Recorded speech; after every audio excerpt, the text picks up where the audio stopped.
નમસ્કાર વિદ્યાર્થી મિત્રો, બોર્ડની પરીક્ષાઓ નજીક આવી રહી છે અને એ દરમિયાન છે અર્થશાસ્ત્ર વિષયમાં જે પણ મિત્રોને તકલીફ છે કે સાહેબ અર્થશાસ્ત્ર વિષયમાં પેપર કેવી રીતે લખવું કે જેથી અર્થશાસ્ત્રમાં 100 માંથી 100 માર્ક્સ આવે, તો આજે હું તમારી સમક્ષ એવું એક સરસ મજાનું પેપર લઈને આવ્યો છું જેની અંદર હું તમારી સામે લાઈવ ચેક કરીશ અને તમને જણાવીશ કે કયા વિભાગની અંદર સવાલનો જવાબ કેવી રીતે લખવો જોઈએ, કેટલી લંબાઈમાં જવાબ હોવો જોઈએ કે જેથી પેપર ચેકર પૂરેપૂરા માર્ક્સ આપે, એવી કઈ કઈ ભૂલો છે જેના અડધા 1 માર્ક્સ તમે કાપી શકે પેપર ચેકર અને તમને 100 માંથી 100 આવતા અટકી શકે. આ વસ્તુ એટલા માટે જોવાની છે કે ઇન ફ્યુચર બોર્ડની પરીક્ષા તમે દેવા જાઓ ત્યારે છે તમારા ધ્યાનમાં એ ભૂલો રહે અને તમારા ઇકોનોમિક્સમાં 100 માંથી 100 માર્ક્સ આવે. અર્થશાસ્ત્રમાં 100 માંથી 100 માર્ક્સ લાવવા અઘરા નથી, પણ આ બાબતનું ધ્યાન રાખશો તો મને ગેરંટી છે ફટાફટ આવી જશો 100 માર્ક્સ. એટલે દરેકે દરેક વિભાગની આપણે જાણકારી જોતા જઈએ. હું તમને પેપર ચેક કરતા કહેતો જઈશ કે કયા વિભાગમાં શાનું ધ્યાન રાખવું. તો આવો મિત્રો શરૂ કરીએ પેપર ચેકિંગ. સૌથી પહેલું કામ મિત્રો તમારે એ કરવાનું છે, તમને જે સપ્લિમેન્ટરી આપવામાં આવે છે એમાં ડિટેલ ફિલઅપ કરી દેવાની છે. સુપરવાઇઝર તરફથી તમને આવું સરસ મજાનું બારકોડ સ્ટીકર આપવામાં આવશે. વિષય, તારીખ, તમારો ઉત્તર વયનો નંબર, કેન્દ્ર નંબર એ બધું જોઈ લેવાનું છે. બધું માહિતી પ્રમાણે ભરાઈ જાય અને ત્યાર પછી અર્થશાસ્ત્ર, તારીખ, ગુજરાતી ભાષા અને આ લખી દેવાનું છે. અને ત્યાર પછી તમને જે સ્ટીકર આપવામાં આવશે એ આવી રીતે સીધું રહે એ બોર્ડરને ધ્યાનમાં રાખીને તમારે ચોંટાડી દેવાનું છે. ઓકે, તો આવી રીતે હું ચોંટાડી દઉં છું. એટલે આ વસ્તુ સૌથી પહેલાં કરવાની થશે દરેક પેપરની અંદર, એટલે શું છે તમારું કામ ઇઝી બનશે. ઓકે, ચલો કઈ રીતે સેક્શન એ લખવાનો છે એ જરાક જાણકારી મેળવી લો મિત્રો. સેક્શન એ માં ટોટલ 20 MCQ આપણે ઇકોનોમિક્સમાં આવે છે, તમને બધાને ખ્યાલ છે. અને એની અંદર હંમેશા ધ્યાન રાખો કે જે સવાલનો નંબર છે, વિભાગ કોઈ પણ હોય, સવાલનો નંબર અહીંયા 1 2 3 4 5 6 આવી રીતે અહીંયા હાંસિયામાં જ લખવાનો છે. બીજી વસ્તુ કે ઘણા બધા મિત્રોને એવી ટેવ છે કે માત્ર આ ABCD છે ને આટલું જ લખે છે, આ નથી લખતા. તો જે ઓપ્શન હોય એની અંદર જે વિગત આપી હોય ઓપ્શન અને એની સાથે આપવામાં આવેલી વિગત પણ તમારે ફરજિયાત લખવાની છે. શા માટે? ઇનકેસ કદાચ આમાં કાંઈ ન ઉકલાયું પેપર ચેકરને તો એ આના આધારે પણ તમને માર્ક્સ આપી શકે, અને એટલા માટે બંને લખવું જરૂરી છે. યાદ રાખજો, આવી રીતે ચેકાચેકી કરવાની નથી. ચેકાચેકી કરશો અને નહીં ઉકલાય તો માર્ક્સ મળવાનો નથી, ગેરંટી છે, શ્યોર છે, હે ને? એટલે ચેકાચેકી કદાચ પણ થાય તો એની બાજુમાં જે જવાબ આવતો હોય, સપોઝ કે 80 આવતો હતો તો ચેકીને ફરી ચેકચાક થઈ ઇનકેસ તો આવી રીતે બાજુમાં ફરી વાર લખી નાખવાનો છે અને જે જવાબ આવતો એ અહીંયા લખવાનો છે. એક લીટી છોડીને લખશો તો પણ તમારું કામ બહેતર થઈ જશે, હે ને? બાકી ઘટે તો સામેનું પેજ છે જ, એ પણ તમે વાપરી શકો છો. અહીંયા એક વિભાગ પૂરો થઈ ગયો છે અને હવે બીજો વિભાગ જ્યારે પણ શરૂ કરો છો ત્યારે બીજો વિભાગ શરૂ કરતી વખતે નવા પાને નવો વિભાગ કરો. વિભાગ છે દેખાય એવી રીતે અહીં લખો, સેક્શન બી, અથવા ગુજરાતીમાં આવડે તો વિભાગ બી. આ લખી લ્યો મિત્રો, લખશો તો ખબર પડશે ને કયા વિભાગના સવાલ ક્યાંથી શરૂ થયા. એની અંદર 10 સવાલ છે, આપણને ખ્યાલ છે ખાસમ ખાસ. તો હવે વિભાગ બીમાં આ વસ્તુનું ખાસ ધ્યાન રાખજો કે જે અહીંયા ફૂલ ફોર્મ માંગ્યું છે, ફૂલ ફોર્મના જો સ્પેલિંગ્સ આવડે છે, ઓકે ડન. નથી આવડતા તો ઉચ્ચારણ પણ લખી શકો. ઉચ્ચારણની જરૂરિયાત એ છે કે જેમ આપણે સ્પેલિંગ સાચા હોવાની ગણતરી રાખીએ છીએ એવી જ રીતે ઉચ્ચારણ પણ અહીંયા સાચું લખવાનું છે. તો અહીં લખ્યું centre for monitoring Indian economy. Okay, ત્યાર પછી 22 નંબરના સવાલમાં એવું આપણી પાસે માંગવામાં આવ્યું છે, ગ્રેટેલ, PSPP અને આર વિના મૂલ્ય પ્રાપ્ત થતા આંકડાશાસ્ત્રના પ્રોગ્રામો. પછી એક આર્થિક વિકાસ એટલે શું એ વ્યાખ્યા પૂછવામાં આવી હતી. તો આર્થિક વિકાસ એ બહુપરિમાણીય પ્રક્રિયા છે. ટોડેરો, ટોડેરોનું નામ યાદ ન આવે, ખાલી આ તમે વ્યાખ્યા લખી નાખો તો પણ ચાલશે, કારણ કે આપણી પાસે ખાલી વ્યાખ્યા માંગી છે, તો એનો 1 માર્ક્સ મળી જશે. ઓકે, કયા પશુનો ઉપયોગ વિનિમયના માધ્યમ તરીકે થતો હતો? તો ગાય, ભેંસ, ઘોડા, આ બધું આની અંદર આપણને લખવામાં આવ્યું છે, તો એ આપણો જવાબ બનશે, હે ને? ઓકે, તેંડુલકર સમિતિમાં કેલરી ઉપરાંત શિક્ષણ અને સ્વાસ્થ્ય, તો આ આપણો જવાબ છે, ફાઇનલ ફિક્સ. ઓકે, એટલે વિભાગ બી ના સવાલના જવાબની લંબાઈ તમે જોઈ શકો છો જે પ્રમાણે માંગ્યું છે.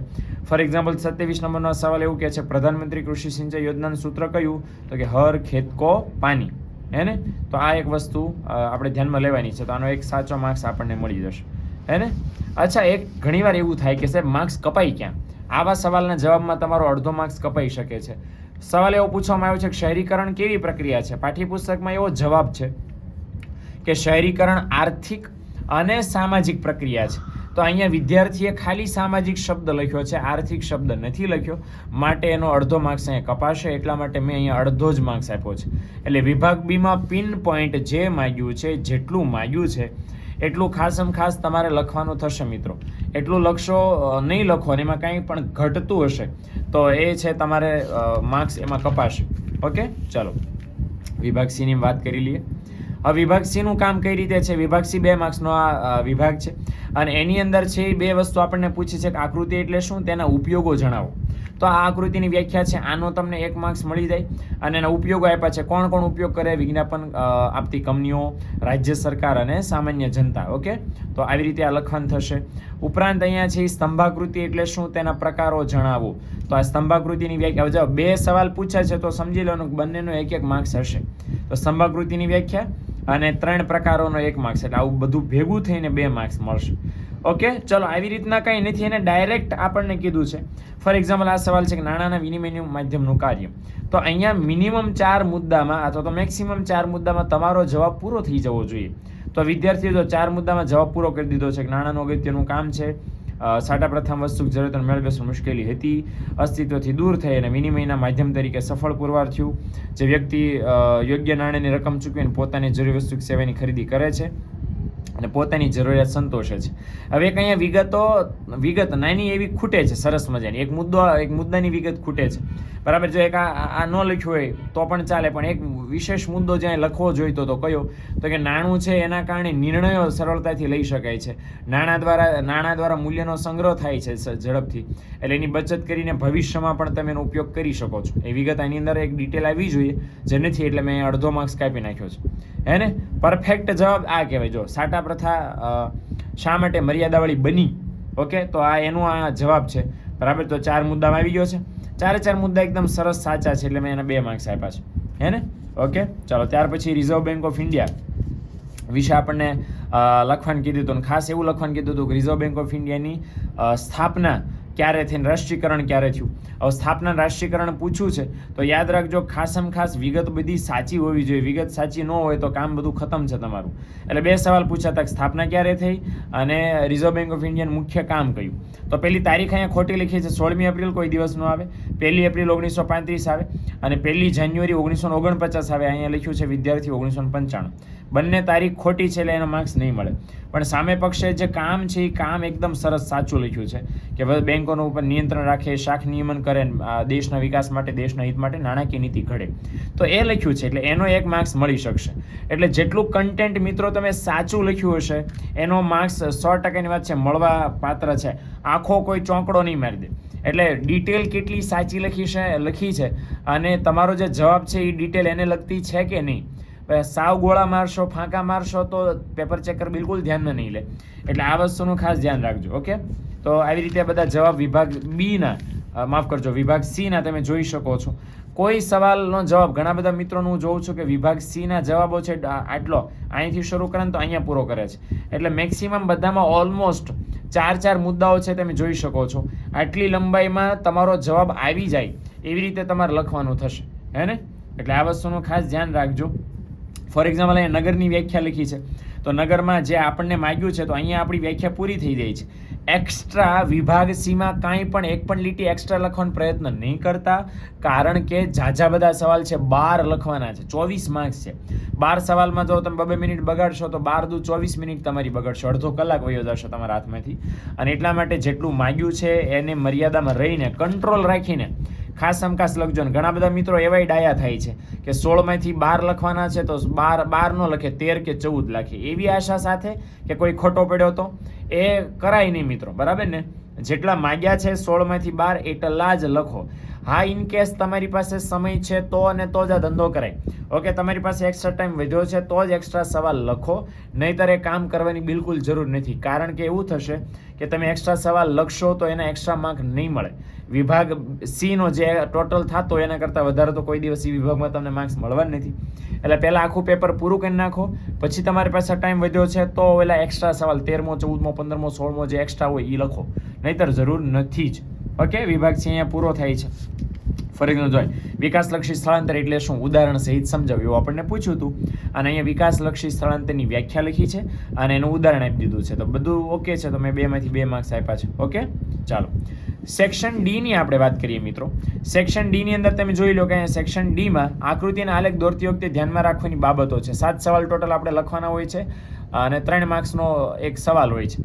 ઓકે, તો એની અંદર જોઈ લો કે આકૃતિક આલેખ દોરતી વખતે 6 બાબતો ટોટલ ધ્યાનમાં રાખવાની હોય છે. ઓકે, તો અહીંયા 6 બાબત જોડે વધારે પડતી ઉદારતા રાખી, વધારે પડતું લખ્યું છે અને તમે 2 લીટીમાં કે 3 લીટીમાં પણ સમજાવી શકો. બરાબર, આદર્શ લંબાઈ છે ને, આટલી લંબાઈ દરેક મુદ્દામાં રાખશો તો આ પણ આદર્શ લંબાઈ છે ને, એટલા માટે ખાસ ધ્યાન રાખજો. હવે જો એક વિશેષ બાબત અહીંયા એ છે કે માની લો કે અહીંયા મુદ્દાનું ટાઇટલ અહીંયા લખ્યું છે, તમને બધાને દેખાય છે, તો એની નીચે એક લીટી અહીં છોડવામાં આવી. શા માટે? મુદ્દાનું ટાઇટલ સુવ્યવસ્થિત આપણને દેખાય. ઓકે, પણ અહીંયા લીટી ન છોડો તો પણ ચાલશે, પણ એક્ઝેક્ટલી તમને ખ્યાલ આવવો જોઈએ પેપર ચેકરને. એ પણ તમે કરી શકો, પેન્સિલથી અંડરલાઇન કરી શકો. ઘણા બધા મિત્રો એવું પણ મને યુટ્યુબના લેક્ચરની અંદર પૂછતા હતા કે સાહેબ આમાં બ્લેક પેનથી પેપર લખ્યું હોય તો બ્લેક પેનથી પેપર લખવાનું નથી.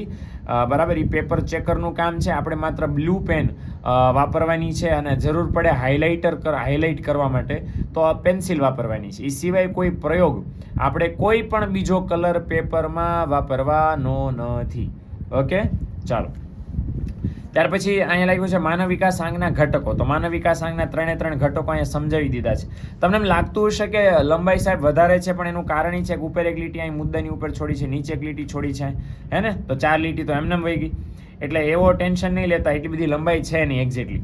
પછી હવે ચલો એક વસ્તુ કે આવા જ્યારે સવાલના જવાબ તમે લખો ને વિભાગ ડીમાં, મોટા સવાલના જવાબ, ત્યારે બધા પ્રશ્નોના નંબર બધા ભેગા થઈ જતા હોય છે. એ ન થાય એના માટે એક નાનો એવો આઈડિયા હું તમને સજેસ્ટ કરું છું કે આવી રીતે એક હાંસિયો અહીંયા નાનો એવો ગાળી લ્યો અને તમારા પેટા મુદ્દા છે. ફોર એક્ઝામ્પલ 48 નંબરનો સવાલ આ સ્ટુડન્ટે લખ્યો છે, તો મેઇન જે 48 નંબર છે આ મેઇન મુખ્ય હાસ્ય હું અહીં લખું છું. હવે એની અંદર આજે લખું છું માનવ વિકાસ આંકના ઘટકો. એમાં 3 ઘટકો છે, 1 2 3. એમાં જ્યારે હું પહેલો ઘટક અહીંયા સમજાવું છું તો એનો નંબર છે, નંબર 1 અહીંયા મારે લગાડવાનો છે.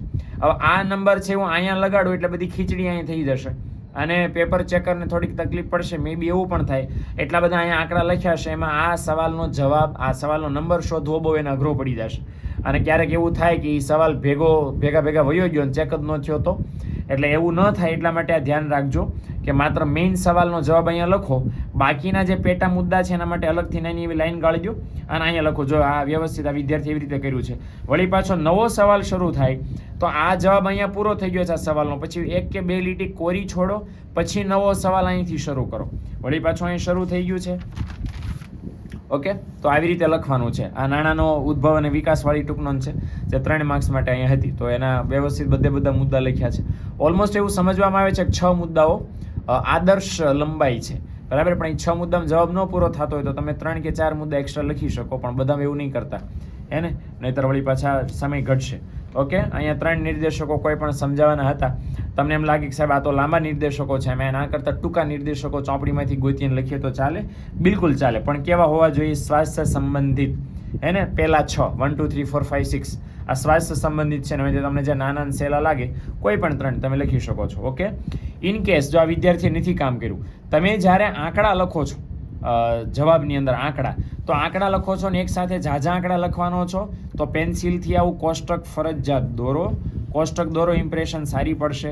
અચ્છા, કોષ્ટક નથી દોરતા, છૂટક આંકડા લખો છો તો પછી આવી રીતે જે આંકડા છે એમાં અંડરલાઇન કરો, પેન્સિલથી અંડરલાઇન કરો, હે ને. અંડરલાઇન કરવી જરૂરી છે. પેન્સિલથી અંડરલાઇન કરશો તો આંકડા હાઇલાઇટ થઈને પેપર ચેકરને દેખાશે અને તમને પૂરેપૂરા માર્ક્સ મળવાની સંભાવના વધી જશે, હે ને. તો આ વસ્તુનું ખાસ ધ્યાન રહે.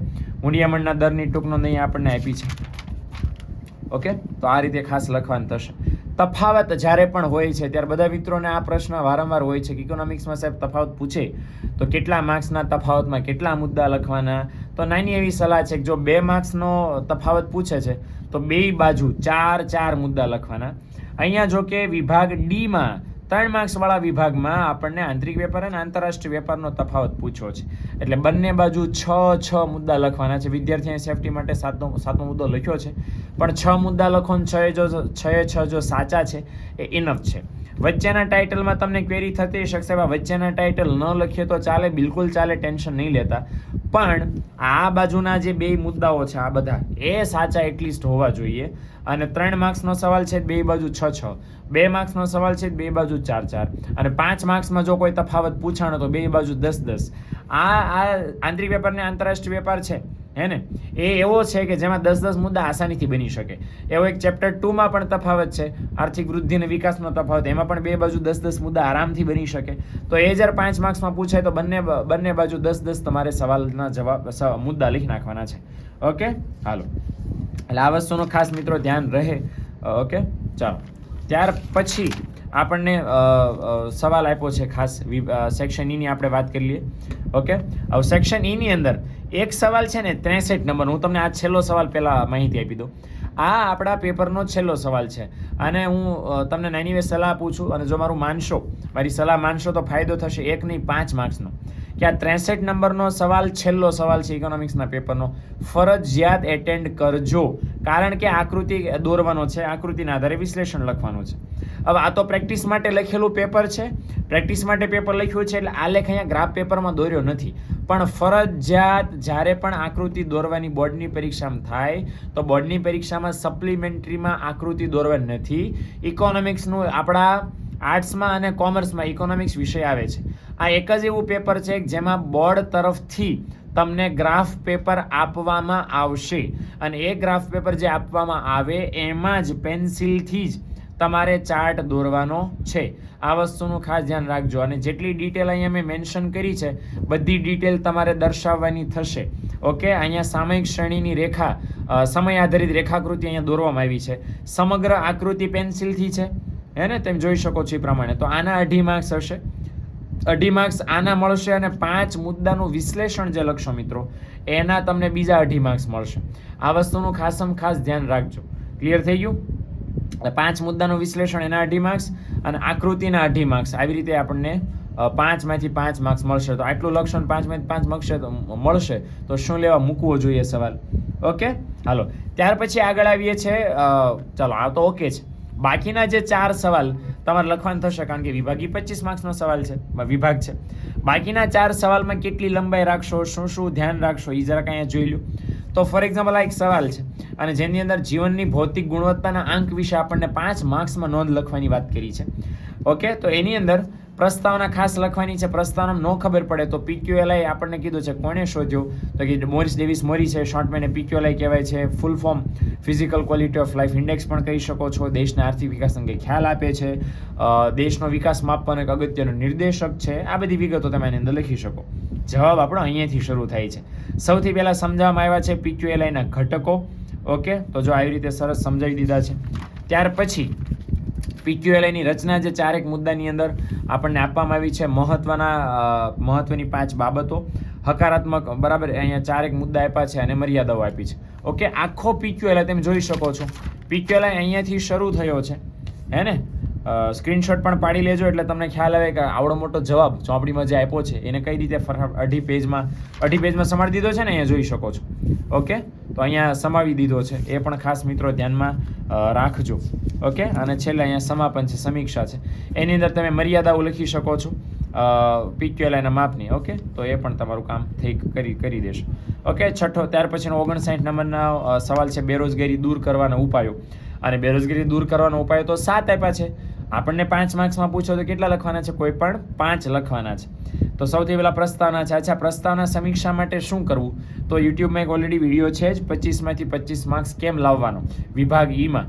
ઓકે, એ જરાક જોજો. એટલે મેં પ્રસ્તાવના કઈ રીતે લખાય, કઈ રીતે બનાવવાની, એનું સોલ્યુશન મેં ત્યાં આપ્યું છે. પ્લીઝ જોઈને ચેક કરજો ત્યાં. ઓકે, ઘણા બધા મિત્રોની એવી ટેવ છે વિદ્યાર્થીઓની કે 5 માર્ક્સના સવાલમાં જે મુદ્દા તમે અહીંયા સમજાવવાનો છો ડિટેલમાં, એ અહીંયા એવી રીતે લિસ્ટ બનાવે છે અથવા તો આવો કોઈ ચાર્ટ બનાવે છે, અને પછી આ વિદ્યાર્થીની જેમ પછી ટાઈમ ઘટે તો વેંત રહેતો નથી આવું દોરવાનો. તો ભાઈ આવું દોરવા માટે ખોટો સમય બગાડવાનો નથી. આનો એક્સ્ટ્રા માર્ક નહીં મળે, એટલે આવું દોરવાની કાંઈ જરૂર નથી. પ્રસ્તાવના લખી સીધું તમારું કામ તમે શરૂ કરી શકો છો. ઓકે, એટલે આ પેપર જોઈને તમને ખ્યાલ આવી જશે કે ઇકોનોમિક્સમાં 5 માર્ક્સનો સવાલનો જવાબમાં દરેક મુદ્દાની લંબાઈ કેટલી હોવી જોઈએ. બહુ બધા સમયથી મિત્રો પૂછતા હતા, તમે જોઈ શકો છો. ઓકે, ચાલો, અને એ જવાબ અહીંયા આપણે પૂરો થાય છે. ઓકે, હાલો, ત્યાર પછી 61 નંબરનો સવાલ પણ સાથે જોઈ લઈએ. કૃષિ ક્ષેત્રમાં સરકારે કરેલા સુધારાઓ. ઓકે, એ જણાવવાના છે. કયા સુધારાઓ છે? સંસ્થાકીય સુધારાઓ એ આપણે લખ્યા છે. સંસ્થાકીય સુધારાઓ 4 છે, તો 4 અહીંયા સમજાવેલા છે. ઓકે, તો એ આપણો જવાબ રહેશે. ક્લિયર? તો આવી રીતે મને આશા છે કે તમને ખ્યાલ આવી ગયો હશે કે કઈ રીતે આપણે લખવાનું છે. અચ્છા, અમુક સવાલો એવા હશે કે જેમાં 5 મુદ્દાવાળો નિયમ નહીં લાગુ પડે. એ પણ મેં યુટ્યુબમાં કીધું છે ઓલરેડી, બરાબર, વિભાગીયના એમપી વાળા લેક્ચરમાં, કે કયા કયા સવાલોમાં બધા મુદ્દા લખવાના છે અને કયા કયા સવાલોમાં માત્ર 5 મુદ્દા લખવાના છે. પ્લીઝ અટેન્ડ કરી લેજો એટલે તમને ખ્યાલ આવી જશે. ઓકે, અને બાકી બધું મેં તમને ખાસ અહીંયા કરી દીધું છે. 5 મુદ્દા અહીંયા સમજાવેલા છે જે તમે ચેક કરી શકો છો. ઓકે, તો સવાલ અહીંયા શરૂ થયો છે અને આવી રીતે અહીંયા 5 મુદ્દાઓ સમજાવ્યા છે. Okay, clear? તો બોર્ડની પરીક્ષા માટે બેસ્ટ ઓફ લક. મને આશા છે આવી રીતે તમે પેપર લખશો અને આવી રીતે પેપર લખશો તો આઈ એમ વેરી શ્યોર કે બોર્ડની પરીક્ષામાં તમે સારામાં સારા માર્ક્સથી કવર કરી શકશો. ઓકે મિત્રો, મળીએ નેક્સ્ટ લેક્ચરમાં. આવજો.